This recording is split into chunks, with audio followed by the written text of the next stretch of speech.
அன்றைய தினம் நடந்த சூழ்நிலையை பத்திரிகையாளர்கள் நீங்கள் நன்றாக அறிவீர்கள்.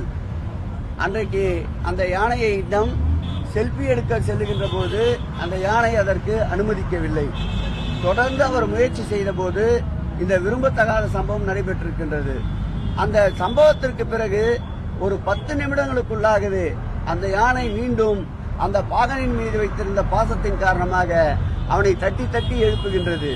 எதிர்பாராத அந்த நேரத்தில் ஏற்பட்ட ஒரு எமோஷனல் நடந்த சம்பவமாகத்தான் இதை பார்க்கின்றோம். அதன் பிறகு மீண்டும் யானையை குளியலுக்கு கொண்டு சென்ற பொழுது அந்த இடத்தில் யானை மீண்டும் ஆனந்தமாக அந்த குளியலிலே பங்கேற்கின்றது. ஆகவே வருங்காலங்களில் இப்படிப்பட்ட ஒரு சூழ்நிலை நடைபெறாமல் இருக்க இறைவனின் இயற்கையை வேண்டி கேட்டுக் கொள்கிறோம். அதற்குண்டான அத்தனை பாதுகாப்பு நடவடிக்கைகளையும் நிச்சயமாக எடுப்போம். இந்த ஆட்சி ஏற்பட்ட பிறகுதான் 28 யானைகள் 27 கோயிலே இருக்கின்றன. இந்த 28 யானைகளுக்கும் குளியல் தொட்டியை ஏற்படுத்தி தந்த ஆட்சி மாண்புமிகு தமிழக முதல்வருடைய ஆட்சிதான். 15 நாட்களுக்கு ஒரு முறை கால்நடை மருத்துவர் வந்து பரிசோதித்து அந்த யானையுடைய உடல் தன்மையை பொறுத்து அந்த யானைக்கு இருக்கின்ற உபாதைகளை பொறுத்து அவைகளுக்கு உணவு கட்டுப்பாட்டையும் விதித்திருக்கின்றார்கள். அதேபோல் ஒரு சில யானைக்கு நடைபயிற்சி தேவை என்பதால் நடைபயிற்சிக்குண்டான சூழ்நிலையை உருவாக்கி தந்திருக்கின்றோம். அந்த யானைகளையும் தெய்வத்திற்கு நிகராகத்தான் பேணி பாதுகாத்து வருகின்றோம். இந்த சம்பவத்தை பொறுத்தளவில் இது ஒரு துயரமான சம்பவம். இப்படி நடந்திருக்க கூடாது. முழுக்க இந்த சம்பவத்திற்கு இந்து சமய அறநிலையத்துறையும் தமிழ்நாடு அரசும் தன்னுடைய ஆழ்ந்த இரங்கலையும் வருத்தத்தையும் பதிவு செய்கிறது.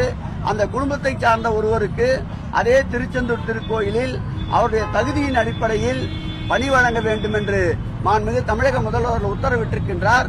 அதையும் இந்த அரசும் இந்து சமய அறநிலையத்துறையும் நிறைவேற்றி தரும் என்பதை தெரிவித்துக் கொள்கிறேன். அமைச்சர் பொன்முடி கூறும்போது இந்து சமய அறநிலையத்துறைக்கு உட்பட்ட கோயில்களில் வனத்துறை அனுமதியோட தான் யானைகள் ஒரு சில கோயில்கள் அனுமதி இல்லாம வச்சிருக்காங்கிற மாதிரியான ஒரு இருக்காது. எல்லா கோயில்களையும் வனத்துறை அனுமதியோட தான் நம்ம யானைகளை பராமரிக்கிற மாதிரி யானைகள் அதை சரிபார்க்க சொல்லி இருக்கின்றோம். அப்படி ஏதாவது திருக்கோயில் அனுமதி இல்லை என்றால் நிச்சயமாக அவர் கூறிய அறிவுரைப்படி அந்த அனுமதியை பெறுவதற்குண்டான முயற்சிகளை மேற்கொள்வோம். கடந்த ஆட்சி காலத்துல யானைகளுக்கான புஷ்பம் நடந்தது, கோவில் யானைகளுக்கான இந்த முறை ஏன் அந்த மாதிரி நடந்தது இல்லை? கடந்த ஆட்சி காலத்தில் யானைக்கு குளியல் தொட்டி இல்லை.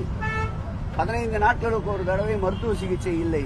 ஒரு உதாரணத்திற்கு சொல்ல வேண்டும் என்றால் மதுரை மீனாட்சி அம்மன் கோயிலே இருக்கின்ற யானையை காப்பதற்கு டென்மார்க்கிலே இருந்து மருத்துவர்களை கொண்டு வந்தோம்.